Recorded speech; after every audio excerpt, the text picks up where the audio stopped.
Mi suegra intentó de todo para que abandonara a mi hijo haciéndome creer que yo era un monstruo, pero una cámara oculta en el peluche reveló su engaño. Lo peor no fue el dinero, sino que durante 6 meses me desperté cada mañana odiando el reflejo de mi espejo, convencida de que era el monstruo que ella describió en sus informes médicos. Me llamo Elena, tengo 28 años y hasta hace 3 horas, vivía en un limbo de culpa y automedicación en un apartamento que olía a encierro y a derrota. Todo comenzó con un golpe seco. Un vacío negro en mi memoria que Beatriz llenó con los peores adjetivos posibles. Me desperté en el hospital con el cráneo vendado y ella estaba ahí, sentada al borde de mi cama, con esa sonrisa gélida que solo usa cuando está ganando una guerra. Me dijo que había perdido el equilibrio, que en un ataque de psicosis postparto había intentado lanzar la cuna de Leo por las escaleras y que, al intentar detenerme, ambas caímos. Julián, mi esposo, ni siquiera entró en la habitación. Estaba afuera, destrozado por las mentiras que su madre le había inyectado en las venas mientras yo estaba inconsciente. Ella me ofreció un trato, dinero, una vida cómoda lejos de la ciudad y el silencio legal a cambio de renunciar a mi hijo. Si me quedaba, me denunciaría y me pasaría la vida en una institución mental. Con la cabeza rota y el corazón hecho trizas, acepté. Firmé esos papeles malditos sintiendo que salvaba a mi hijo de mi propia locura.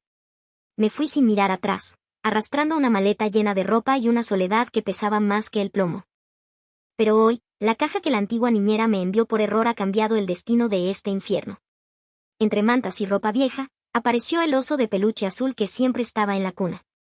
Un peluche que yo misma modifiqué cuando Leo nació, instalando una pequeña lente en el ojo derecho porque no confiaba en el personal de limpieza de la mansión. Al conectar la tarjeta de memoria, mis manos temblaban tanto que casi rompo el lector. El video no miente. El video muestra a Beatriz empujándome con una fuerza animal mientras yo sostenía a Leo. Ella no me salvó, ella intentó matarnos. El video se reproduce en bucle en la pantalla de mi portátil, y cada vez que Beatriz me empuja, siento el mismo impacto seco en la nuca. No fue un ataque de locura. No soy un monstruo. Me escuché sollozar, un sonido que no reconocí como mío, mientras veía como mi cuerpo caía pesadamente por los peldaños de mármol de aquella mansión que siempre me pareció una jaula de oro. En la grabación, Leo empieza a llorar en el suelo, ileso de milagro, mientras ella se toma 3 segundos exactos para recolocar la cuna cerca del borde antes de empezar a gritar pidiendo ayuda. Esa frialdad es lo que más me quema por dentro. No llamó a emergencias de inmediato, primero construyó la escena del crimen. He pasado meses tomando pastillas para la ansiedad que ella misma me recetaba a través de sus médicos de confianza, convenciéndome de que mis lagunas mentales eran síntoma de una mente rota. Ahora entiendo que el mareo constante no era mi cerebro intentando olvidar mi pecado, sino el efecto de lo que ella me obligaba a ingerir para mantenerme dócil. Me levanté de la silla y caminé hacia el espejo del baño. Me miré fijamente, quitándome de la cara los mechones de pelo sucio que me habían servido de escudo contra el mundo. La mujer que veía ahí ya no era la sombra asustada que aceptó un cheque de 6 cifras para huir. Era una madre que acababa de recuperar su derecho a existir. Busqué el teléfono móvil que tenía escondido en el fondo del cajón, el que usaba antes del accidente. Sabía que Julián me tenía bloqueada en todas partes, pero necesitaba escuchar su voz, necesitaba saber si él realmente creía que yo era capaz de aquello o si solo era otro peón en el tablero de su madre. Marqué el número de la casa, el que nunca debe sonar para mí. Me atendió el ama de llaves, una mujer que siempre me miró con lástima. Le pedí que me pasara con él, rogándole con un hilo de voz que no colgara. Cuando escuché el silencio al otro lado de la línea, supe que él estaba ahí, escuchando mi respiración agitada. Me dijo que no debía llamar, que el acuerdo era claro y que si Beatriz se enteraba, las consecuencias serían legales.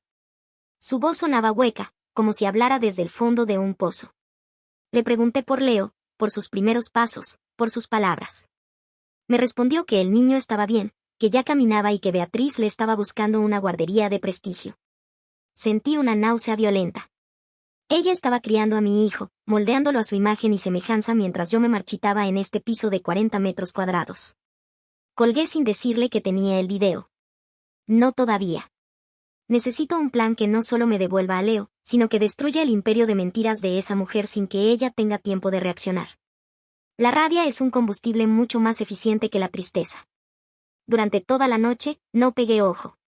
Me dediqué a volcar el contenido de esa tarjeta de memoria en 4 nubes distintas, en 3 discos duros y en un par de llaves que escondí en lugares que nadie imaginaría. Ver a Beatriz en esa pantalla, con su traje de seda impecable y su mirada de tiburón mientras mi cuerpo rodaba por las escaleras, me quitó el miedo. Cada vez que cerraba los párpados, veía su rostro transformándose de la preocupación fingida a una satisfacción macabra. Ella no solo quería mi dinero o mi posición, quería borrarme de la historia de su estirpe. A las 7 de la mañana, salí de casa. El aire frío de la ciudad me golpeó los pulmones, recordándome que estaba viva. Fui directa a la oficina de un abogado que no pertenecía al círculo social de los Valdemar. Necesitaba a alguien que no pudiera ser comprado con una donación a una fundación o una cena en el club de campo. Me senté frente a un hombre de unos 50 años, con la mirada cansada y el despacho lleno de expedientes de casos perdidos. Cuando le mostré el video, su expresión cambió. Sus dedos tamborilearon sobre la mesa mientras veía la secuencia una y otra vez. Me miró por encima de sus gafas y me dijo que lo que teníamos era oro, pero que contra gente como ellos, el oro a veces se funde antes de llegar al juez. Me explicó que Beatriz había movido hilos para declararme mentalmente inestable. Había informes firmados por psiquiatras que cobraban sueldos de 6 cifras. Para la ley, yo era una mujer que había sufrido un brote psicótico y que ahora, movida por el despecho, intentaba chantajear a la familia. El video era una prueba física, sí, pero ellos alegarían que estaba manipulado o que la caída fue un accidente previo a mi ataque. Necesitaba algo más. Necesitaba entrar en esa casa y recuperar mi historial médico original, el que Beatriz guardaba en su caja fuerte del despacho, donde estaban las pruebas de que ella me había estado drogando sistemáticamente antes y después del incidente. Sentí un escalofrío al pensar en volver a pisar esa mansión. Pero el abogado me dio una idea que se clavó en mi mente como una astilla. En 2 días, la familia celebraba el bautismo de Leo en la propiedad. Sería un evento masivo, lleno de prensa, empresarios y figuras políticas. Beatriz estaría ocupada siendo la anfitriona perfecta, luciendo a su nieto como si fuera un trofeo de caza. Era el momento perfecto para infiltrarme. No como la exesposa loca, sino como alguien que nadie esperaría ver allí. Mientras caminaba de regreso, mi teléfono vibró. Era un mensaje de un número desconocido. Decía simplemente, no vuelvas a llamar a esta casa si valoras tu libertad. Era Julián, o lo que quedaba del hombre al que una vez amé. Ese mensaje de Julián fue la última gota de piedad que me quedaba. Guardé el teléfono con una calma que me asustó. Ya no había espacio para el dolor, solo para la estrategia. Si ellos querían una guerra de sombras, yo les daría un incendio. Pasé las siguientes horas transformándome. Fui a una peluquería en el otro extremo de la ciudad, pedí un corte radical y un tinte oscuro, casi negro, que endurecía mis facciones. Compré ropa que Elena nunca usaría, un uniforme de catering de una empresa de servicios de lujo que operaba en la zona. Sabía que Beatriz, en su infinita arrogancia, jamás miraría a la cara a la mujer que le sirve el champán. Llegué a las inmediaciones de la mansión Valdemar 2 horas antes del evento. El despliegue era obsceno. Arreglos florales que costaban más que mi apartamento, coches de alta gama bloqueando la entrada y un ejército de empleados moviéndose con precisión robótica. Me colé por la entrada de servicio mezclada con el equipo de sonido. Mi corazón golpeaba mis costillas como un animal enjaulado, pero mantuve la cabeza baja y los ojos fijos en el suelo de mármol que tanto conocía. Al cruzar el umbral de la cocina, el olor a lavanda y cera de abeja me trajo una oleada de recuerdos violentos. El sonido de mi hijo llorando, el sabor metálico de la sangre en mi boca tras la caída. Me asignaron la zona de la terraza superior, la que daba directamente al despacho de Beatriz. Era perfecto. Desde allí podía ver a los invitados llegando, una procesión de hipocresía vestida de etiqueta. Vi a Julián. Estaba más delgado, con ojeras profundas que no lograba ocultar ni con el mejor de los trajes. Parecía un fantasma en su propia fiesta. Y entonces la vi a ella. Beatriz bajaba las escaleras cargando a Leo. Mi hijo. Era un mensaje de un número desconocido. Decía simplemente, no vuelvas a llamar a esta casa si valoras tu libertad. Era Julián, o lo que quedaba del hombre al que una vez amé. Ese mensaje de Julián fue la última gota de piedad que me quedaba. Guardé el teléfono con una calma que me asustó. Ya no había espacio para el dolor, solo para la estrategia. Si ellos querían una guerra de sombras, yo les daría un incendio. Pasé las siguientes horas transformándome. Fui a una peluquería en el otro extremo de la ciudad, pedí un corte radical y un tinte oscuro, casi negro, que endurecía mis facciones. Compré ropa que Elena nunca usaría, un uniforme de catering de una empresa de servicios de lujo que operaba en la zona. Sabía que Beatriz, en su infinita arrogancia, jamás miraría a la cara a la mujer que le sirve el champán. Llegué a las inmediaciones de la mansión Valdemar 2 horas antes del evento. El despliegue era obsceno. Arreglos florales que costaban más que mi apartamento, coches de alta gama bloqueando la entrada y un ejército de empleados moviéndose con precisión robótica. Me colé por la entrada de servicio mezclada con el equipo de sonido. Mi corazón golpeaba mis costillas como un animal enjaulado, pero mantuve la cabeza baja y los ojos fijos en el suelo de mármol que tanto conocía.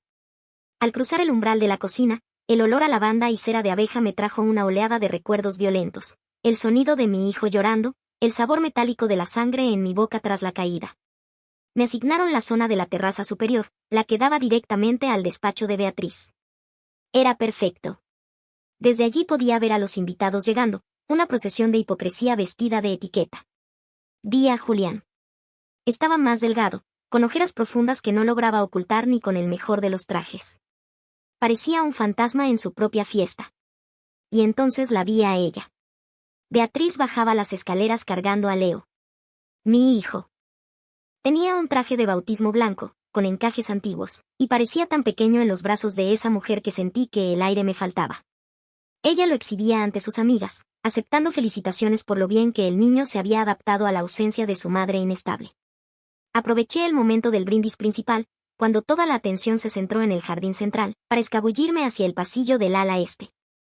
El despacho de mi suegra estaba en silencio, envuelto en una penumbra que olía a tabaco caro y a papel antiguo.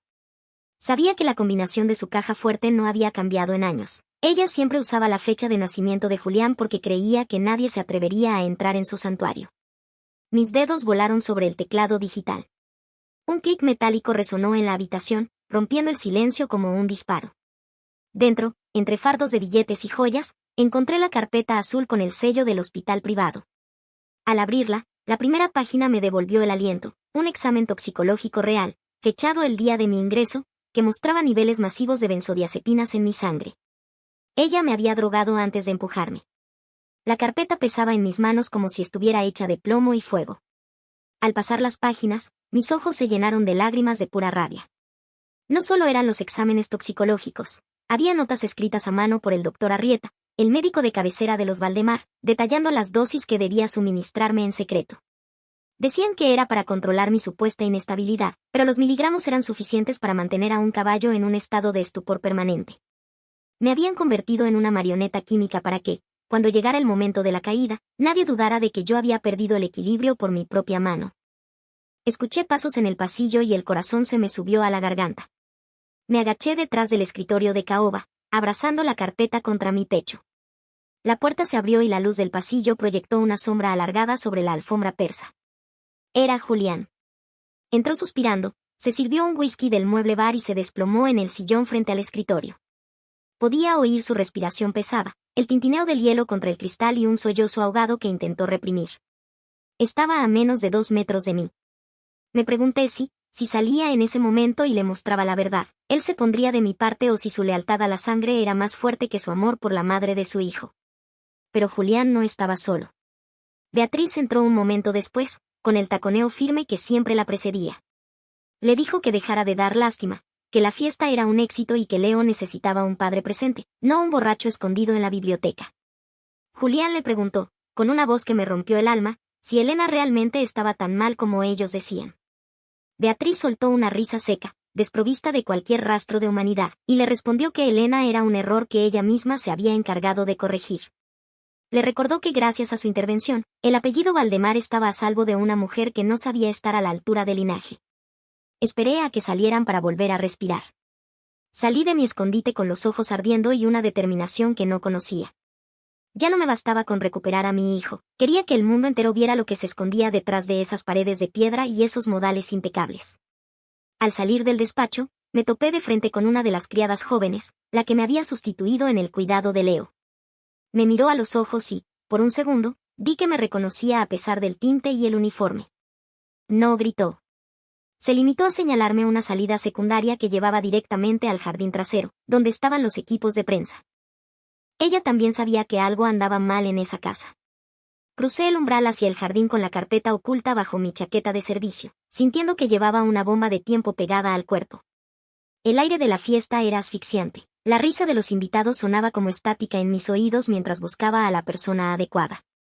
Entre la multitud de trajes caros y vestidos de diseñador, divisé a una periodista que conocía de mis días de casada, Martina Soler, famosa por no dejarse amedrentar por los apellidos ilustres.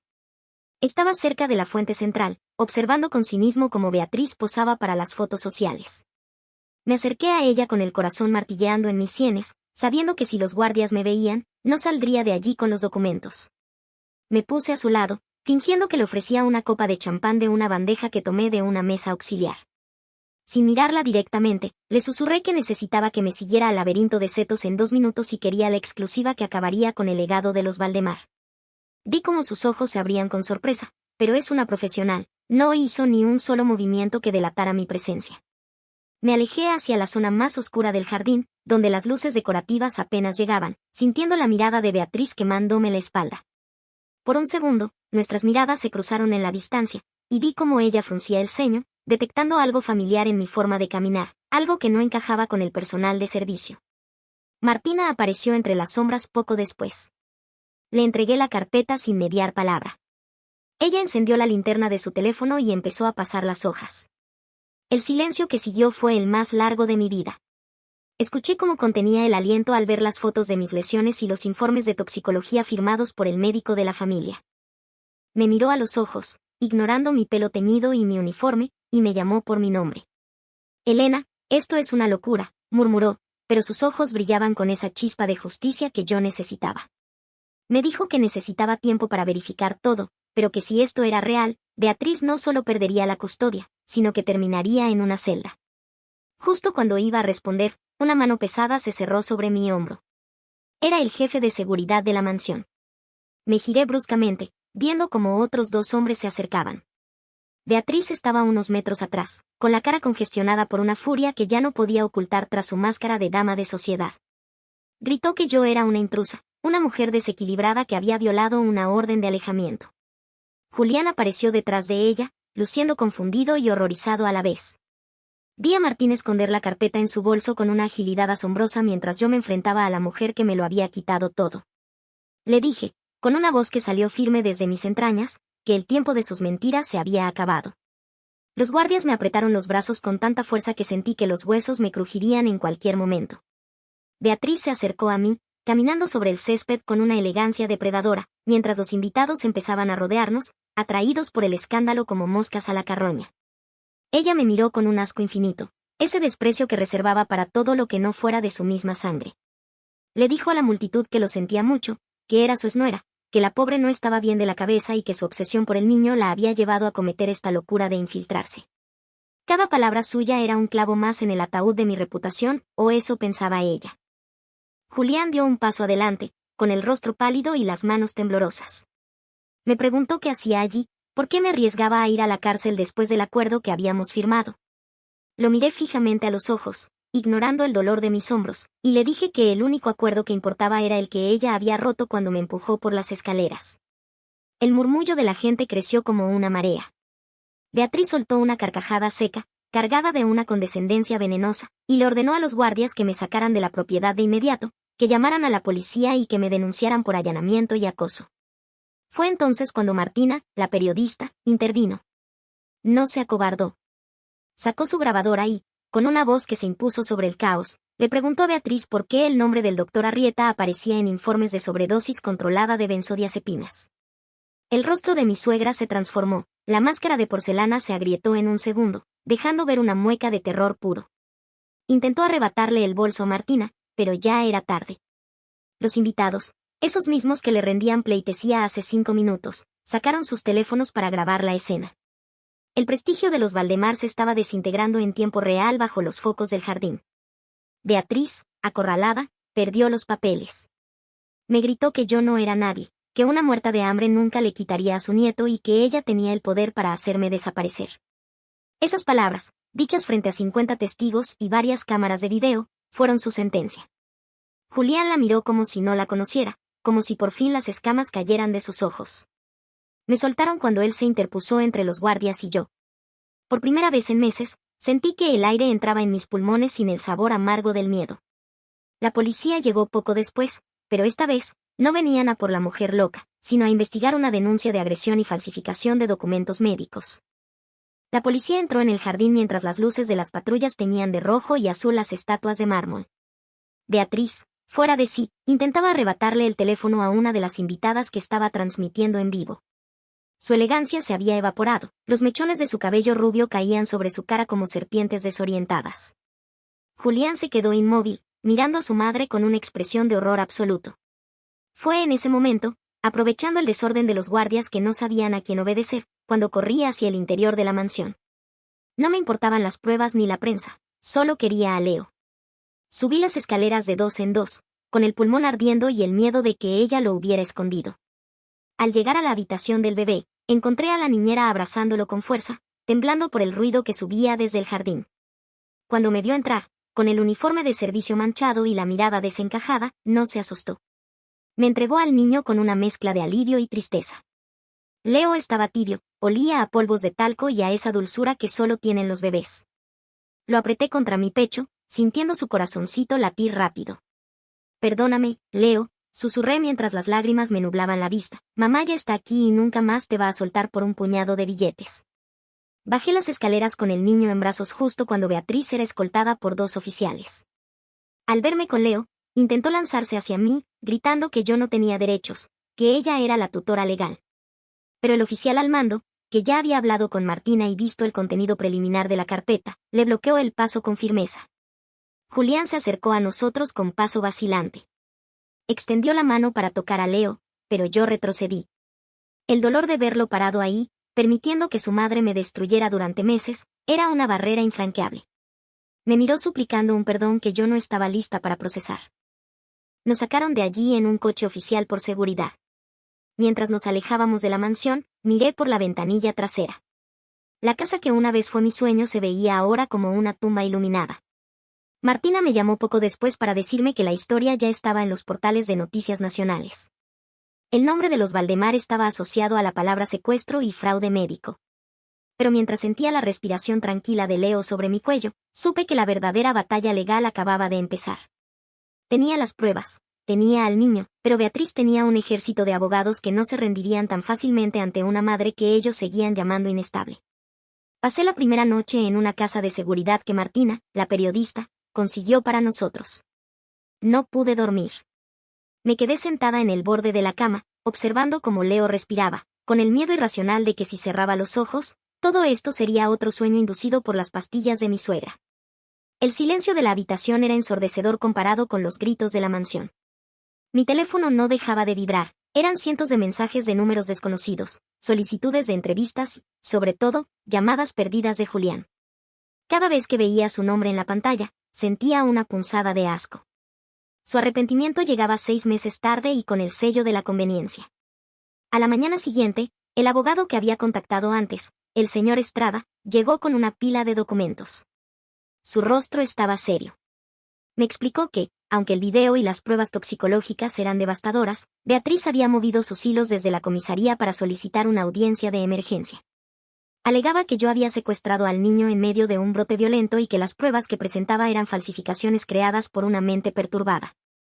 La frialdad de esa mujer no tenía límites, incluso con el agua al cuello, intentaba hundirme conmigo. Estrada me advirtió que el juez que llevaba el caso tenía vínculos históricos con la familia Valdemar. No iba a ser una victoria fácil. Recibí un correo electrónico anónimo a media tarde. Contenía una grabación de audio de una cámara de seguridad de la cocina de la mansión, días antes de mi accidente. En ella, se escuchaba perfectamente a Beatriz hablando con el doctor Arrieta sobre aumentar la dosis de mi medicación porque yo estaba empezando a hacer demasiadas preguntas sobre las finanzas de la familia. Alguien dentro de esa casa, alguien que había guardado silencio por miedo, estaba empezando a enviarme munición. Sentí que el tablero de ajedrez se equilibraba. Ya no era solo mi palabra contra la de ellos, era la estructura misma de su imperio la que empezaba a agrietarse desde dentro. Decidí que no me escondería más. Le pedí a Martina que organizara una declaración pública, pero no a través de un comunicado aburrido, sino mediante una entrevista en vivo donde mostraría el video del peluche al mundo entero. Si la justicia estaba comprada, la opinión pública sería mi escudo. Mientras preparaba mis palabras, Julián apareció en la puerta del refugio. Estaba deshecho, con la ropa arrugada y los ojos inyectados en sangre. Me suplicó que lo escuchara, que él no sabía nada de las drogas ni del empujón. Lo miré desde el umbral, sin dejarlo pasar, y le pregunté si su amor por mí era tan débil que prefirió creer que yo era un monstruo antes de dudar un solo segundo de su madre. Su silencio fue mi respuesta final. La entrevista en directo fue el punto de no retorno. Me senté frente a las cámaras con Leo durmiendo en la habitación de al lado, sintiendo que cada palabra que pronunciaba era una piedra que lanzaba contra el palacio de cristal de los Valdemar. Cuando Martina reprodujo el video del oso de peluche en pantalla nacional, el país entero se detuvo. Ver a Beatriz empujarme mientras yo sostenía a mi hijo, y luego verla manipular la escena con esa calma quirúrgica, borró cualquier duda sobre mi cordura. La etiqueta con mi nombre y el de mi suegra se volvió tendencia en minutos. Los patrocinadores de las fundaciones de Beatriz empezaron a retirar sus nombres antes de que terminara la emisión. Pero el contraataque de Beatriz fue más sucio de lo que imaginamos. Al día siguiente, su equipo legal filtró a la prensa fotos mías de los meses de mi aislamiento, imágenes donde me veía demacrada, confundida y con la mirada perdida bajo el efecto de las drogas que ella misma me suministraba. Las usaron para argumentar que, independientemente de cómo ocurrió el accidente, yo no estaba capacitada para ejercer la maternidad. Alegaron que mi adicción a los fármacos era real y que el video era una distracción de una madre negligente. Sentí que el suelo se abría bajo mis pies. Estaban usando el daño que ellos mismos me causaron para invalidarme como ser humano. Fue entonces cuando recibí una visita inesperada en el refugio. No era Julián, sino el doctor Arrieta. El hombre que me había estado envenenando sistemáticamente se veía pálido, como si no hubiera dormido en una semana. Me confesó que Beatriz lo estaba presionando para que destruyera los registros originales del hospital y que asumiera toda la responsabilidad si las cosas salían mal. Tenía miedo. No por su conciencia, sino por su licencia y su libertad. Me entregó un sobre con las recetas originales firmadas por Beatriz, donde ella le exigía específicamente mantener a la paciente sedada e incapaz de declarar. Con esa prueba en mis manos, el caso cambió de dirección. Ya no era solo una disputa por la custodia, era una red de corrupción médica y secuestro emocional. El doctor Arrieta aceptó testificar contra Beatriz a cambio de una reducción de pena. Mientras tanto, Julián me envió un último mensaje: ella me ha confesado todo. Voy a testificar a tu favor, Elena. No espero que me perdones, pero quiero que Leo sepa que al menos una vez en mi vida, hice lo correcto. No respondí. No necesitaba su redención, necesitaba su ausencia para poder sanar. El juicio final se fijó para la semana siguiente, y por primera vez en mi vida, sentí que la balanza empezaba a inclinarse hacia la justicia. El día del juicio, el aire en la sala olía a papel viejo y a una tensión que se podía cortar con un hilo. Beatriz llegó escoltada por 4 abogados de élite, ocultando sus ojos tras unas gafas oscuras, manteniendo esa barbilla en alto que siempre usó para pisotear a los demás. No me miró ni una sola vez. Para ella, yo seguía siendo una mancha en su historial que debía ser borrada con la goma del dinero y la influencia. Me senté en el estrado con el corazón desbocado, sintiendo el peso de la carpeta que contenía mi vida entera recuperada de las garras de esa mujer. Cuando el juez pidió que comenzara el interrogatorio, supe que no había marcha atrás. El abogado de mi suegra intentó despedazarme durante 3 horas. Me preguntó sobre mis lagunas mentales, sobre el dinero que acepté al principio y sobre por qué había tardado tanto en presentar el video del peluche. Intentaron pintar la imagen de una mujer oportunista que había fabricado una prueba para extorsionar a una familia prestigiosa. Pero yo ya no era la chica asustadiza que tropezaba con sus propias palabras. Respondí con una calma gélida, describiendo el sabor amargo de las pastillas que me obligaban a tragar y el frío del suelo de mármol cuando desperté sin mi hijo. La sala quedó en un silencio sepulcral cuando describí cómo Beatriz me susurró al oído, mientras yo estaba en la camilla, que Leo nunca volvería a llamarme madre. El giro decisivo ocurrió cuando llamaron a declarar al doctor Arrieta. El hombre entró cabizbajo, evitando la mirada furibunda de Beatriz. Bajo juramento, confesó que los informes de psicosis postparto habían sido dictados palabra por mi suegra. Admitió que las dosis de sedantes eran ilegales y que el objetivo era anular mi voluntad para que el proceso de custodia fuera un trámite sin oposición. Vi cómo Beatriz apretaba los puños hasta que sus nudillos se pusieron blancos. Su imperio de papel se estaba incendiando y las llamas ya estaban lamiendo sus pies. Pero el golpe final no vino del médico, sino de Julián. Cuando subió al estrado, no miró a sus abogados ni a su madre. Me miró a mí con una tristeza que casi me hace flaquear. Entregó una serie de grabaciones de voz de su propio teléfono, conversaciones que había tenido con su madre en la intimidad de su despacho después de la fiesta. En ellas, se escuchaba a Beatriz jactarse de lo fácil que había sido deshacerse de mí y de cómo pensaba educar a Leo para que me odiara en el futuro. Escuchar su voz grabada, destilando ese odio puro, fue la confirmación definitiva. El juez golpeó el mazo con una fuerza que resonó en toda la sala, ordenando la detención inmediata de Beatriz Valdemar por falsificación, fraude y maltrato. La caída de Beatriz fue un espectáculo grotesco. Mientras los oficiales le ponían las esposas, ella perdió los restos de compostura que le quedaban y empezó a gritar insultos que harían palidecer a cualquiera. Me llamó trepadora, me llamó basura, y juró que incluso desde la cárcel se encargaría de que yo no tuviera un minuto de paz. Julián bajó la cabeza, avergonzado de la mujer que lo había criado, mientras yo me limitaba a observar la escena con una extraña sensación de vacío.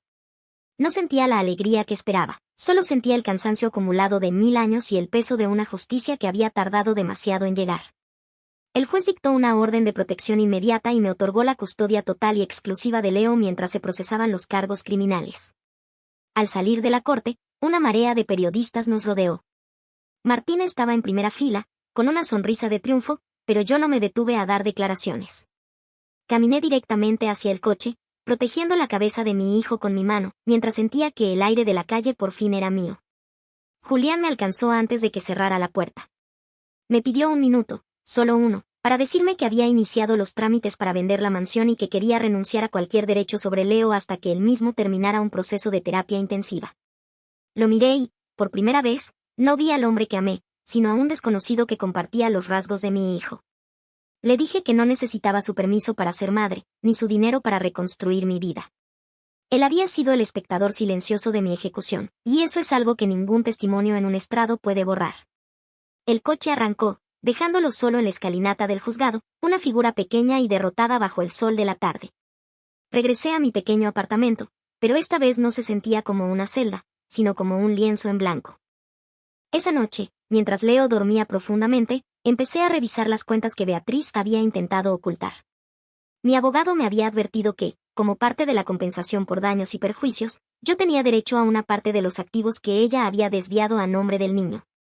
No era por la ambición de ser rica, sino por la seguridad de que Leo nunca tendría que depender de esa familia para nada. Al abrir un archivo digital que el doctor Arrieta me había entregado como seguro de vida, encontré algo que no esperaba, una lista de nombres de otras mujeres que habían pasado por lo mismo que yo. Beatriz no era una principiante, era una profesional de la destrucción de nueras. La lista de nombres en aquel archivo digital era como un mapa de cementerios emocionales. Eran 7 mujeres, todas jóvenes, todas casadas con hombres de la órbita de los Valdemar o sus socios cercanos, y todas marcadas con la misma etiqueta: inestable, peligrosa, ausente. Sentí un frío glacial recorriéndome la espalda al entender que yo no era un caso aislado, sino el último eslabón de una cadena de montajes psicológicos diseñados para mantener el control de las herencias y los linajes. Beatriz no solo era una mujer cruel, era la arquitecta de una maquinaria que trituraba madres para fabricar huérfanos con apellidos ilustres. No podía quedarme de brazos cruzados. Contactar con la primera mujer de la lista, una tal Sofía que ahora vivía en el extranjero, fue como abrir una compuerta de dolor acumulado. Su voz al otro lado del teléfono temblaba cuando le mencioné el nombre de Beatriz. Me contó que a ella le hicieron creer que había descuidado a su hija durante un incendio que, ahora sospechaba, fue provocado. La técnica era siempre la misma: un accidente, una laguna mental inducida por fármacos y una oferta económica irresistible para que desapareciera. La diferencia es que ellas no tenían un peluche con una cámara oculta. Yo era la primera que había logrado devolver el golpe. Mientras tanto, la caída de los Valdemar arrastraba a otros. El doctor Arrieta perdió su licencia y fue imputado por mala praxis y conspiración. La empresa de Julián empezó a perder contratos gubernamentales debido al escándalo ético que rodeaba a la familia. Mi apartamento se llenó de flores y cartas de apoyo de desconocidos, pero yo solo tenía ojos para Leo. Él estaba empezando a decir sus primeras palabras con claridad, y cada vez que decía mamá, sentía que le arrancaba un trozo de victoria a la oscuridad de los meses pasados. Sin embargo, sabía que Beatriz no se quedaría quieta en su celda. Mi abogado me llamó con una advertencia seria. A pesar de estar en prisión preventiva, Beatriz había solicitado una revisión médica alegando problemas cardíacos graves para ser trasladada a una clínica privada de baja seguridad. Era su jugada clásica, usar su supuesta fragilidad para escapar del castigo real. Me negué a dejar que eso sucediera. Con la ayuda de Martina, empezamos a localizar a las otras víctimas del archivo para presentar una demanda colectiva. Ya no se trataba solo de mi hijo y de mí, se trataba de desmantelar por completo el sistema que permitía que monstruos con collar de perlas destruyeran vidas impunemente. La noticia de la supuesta enfermedad de Beatriz no me sorprendió, pero me hizo hervir la sangre. Sabía que sus paredes de cristal no se romperían fácilmente y que ella usaría hasta el último gramo de su supuesta fragilidad para evitar la humillación de una celda común. Pero esta vez, el mundo estaba mirando. Gracias a Martina, la presión mediática era asfixiante.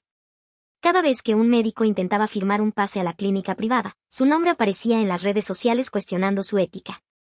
Estábamos bloqueando sus salidas, una por una, con la verdad como único escudo. La reunión con las otras mujeres fue el momento más intenso de toda mi vida. Nos vimos en un pequeño salón de un hotel discreto. Éramos 5, madres que habían sido borradas, mujeres que llevaban años cargando con la etiqueta de locas o negligentes. Al principio, el silencio era denso, lleno de una vergüenza que no nos pertenecía.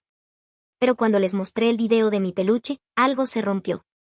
Las lágrimas dejaron paso a una rabia colectiva que nos unió más que cualquier contrato legal. Escuchar sus historias era como escuchar ecos de mi propio infierno, la misma medicación, las mismas amenazas, el mismo vacío legal. Sofía, la mujer que vivía en el extranjero, me confesó que ella nunca se atrevió a denunciar porque Beatriz le enviaba fotos de su hija cada mes, recordándole que ella tenía el control total. Ese era el nivel de sadismo. Juntas, redactamos un manifiesto que entregamos a la fiscalía. Ya no era Elena contra los Valdemar, era un ejército de madres reclamando su identidad. El juez, presionado por la magnitud del escándalo y las nuevas pruebas de un patrón criminal, denegó el traslado de Beatriz a la clínica. Se quedaría en la cárcel, bajo vigilancia médica estatal, como cualquier otra ciudadana. Esa tarde, regresé a casa sintiendo una ligereza extraña. Julián volvió a escribirme, esta vez enviándome un documento legal donde renunciaba a la herencia de su madre a favor de Leo y las otras víctimas. No le respondí, pero guardé el papel. Quizás algún día, cuando Leo sea mayor, le serviría para entender que su padre, aunque cobarde, intentó al menos reparar el daño al final. Mientras bañaba a mi hijo, sentí que las sombras de la mansión por fin se estaban disipando. Estábamos a solo unos pasos de cerrar este capítulo, pero aún faltaba la sentencia final, el golpe de mazo que pondría a Beatriz Valdemar tras las rejas por el resto de sus días. El pasillo del juzgado estaba abarrotado, pero esta vez el silencio era diferente. Ya no había susurros sobre mi supuesta locura, sino un respeto pesado que se abría a mi paso. Caminé con la cabeza alta, llevando a Leo de la mano, él caminaba con pasos torpes pero seguros, ajeno al peso de la historia que estábamos cerrando. Al entrar en la sala, vi a Beatriz. Estaba sentada tras el cristal, sin sus joyas, sin su maquillaje de alta gama y sin ese aura de invencibilidad que solía asfixiarme. Parecía pequeña, una anciana común atrapada en las consecuencias de sus propios actos. Pero cuando nuestras miradas se cruzaron, vi que el odio seguía ahí, intacto, ardiendo en sus pupilas como un carbón encendido. El juez leyó la sentencia con una parsimonia que me ponía los nervios de punta. Culpable de fraude procesal, culpable de falsificación de documentos médicos, culpable de lesiones graves y culpable de administración ilegal de sustancias controladas. Cada palabra era una medalla de honor para mí. Condenada a 20 años de prisión sin posibilidad de fianza debido al riesgo de fuga y a la gravedad del patrón criminal sistemático contra otras madres. Escuché un suspiro colectivo en la sala. Las otras 4 mujeres que estaban sentadas en la primera fila se abrazaron llorando. La justicia no solo me había devuelto mi nombre a mí, se lo había devuelto a todas las que Beatriz intentó enterrar en vida. Antes de que se la llevaran, Beatriz pidió la palabra. El juez, en un gesto de equidad final, se la concedió. Se puso en pie, se ajustó el uniforme gris y me miró directamente. No pidió perdón. Dijo que todo lo que hizo fue por proteger el nombre de su familia, porque yo era una pieza defectuosa que amenazaba con manchar la pureza de su linaje. Sus palabras ya no me dolían, sonaban patéticas, como el discurso de una reina sin reino. Me limité a levantar a Leo en mis brazos para que ella viera lo que nunca volvería a tocar. Él me abrazó por el cuello y dijo su nombre, Julián, buscando a su padre, pero Julián no estaba en la sala. Había elegido quedarse fuera, aceptando que su presencia solo añadiría más veneno a un día que debía ser de purificación. Al salir del tribunal, Martina me esperaba con una sonrisa y una pregunta sobre el futuro. Le dije que mi futuro empezaba ahora mismo, lejos de las cámaras y de los apellidos compuestos. Julián me había enviado una última carta informándome que la mansión había sido demolida para construir un centro de ayuda a mujeres víctimas de abuso psicológico. Fue su manera de pedir una redención que yo ya no necesitaba otorgar para sentirme libre. Tomé a mi hijo, lo subí al coche y manejé hacia el horizonte, sabiendo que la cámara del peluche no solo capturó un crimen, sino que grabó el momento exacto en el que dejé de ser una víctima para convertirme en la dueña de mi propio destino. Ha pasado un año desde que el mazo del juez golpeó la madera y puso fin a la tiranía de Beatriz. Hoy no hay cámaras, ni abogados, ni el olor a hospital que durante tanto tiempo impregnó mis pesadillas. Estoy sentada en el porche de nuestra nueva casa, una construcción sencilla de madera y cristal frente a una costa donde el ruido de las olas es lo único que rompe el silencio. Leo corre por el jardín, persiguiendo a un perro que no sabe nada de linajes ni de herencias, solo de la alegría de estar vivo. A veces, me quedo mirándolo y me cuesta creer que estemos aquí, que el peso en mi pecho haya desaparecido por completo. La mansión Valdemar es ahora solo un recuerdo en los periódicos. Julián cumplió su palabra y el terreno donde sufrí aquella caída se ha transformado en un refugio para mujeres que, como yo, fueron silenciadas por el poder. Él me escribe de vez en cuando, cartas cortas desde otro país donde intenta reconstruirse lejos de la sombra de su madre. No le guardo odio, pero tampoco le guardo un lugar en nuestra mesa. El perdón es un proceso solitario, y el mío consistió en entender que su debilidad no era mi responsabilidad. Le permito videollamadas con Leo una vez al mes. Mi hijo tiene derecho a conocer a su padre, pero yo tengo el derecho a mantener mi paz a salvo.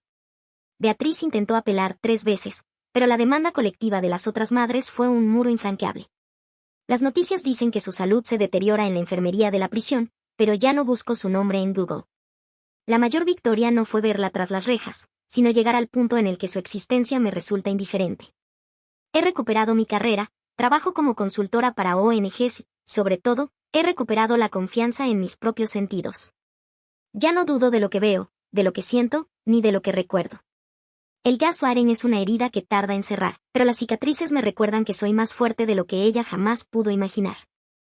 Esta noche, antes de dormir, guardé el viejo peluche azul en una caja de recuerdos en el ático. Ya no necesito el video para saber quién soy ni para demostrar que amo a mi hijo.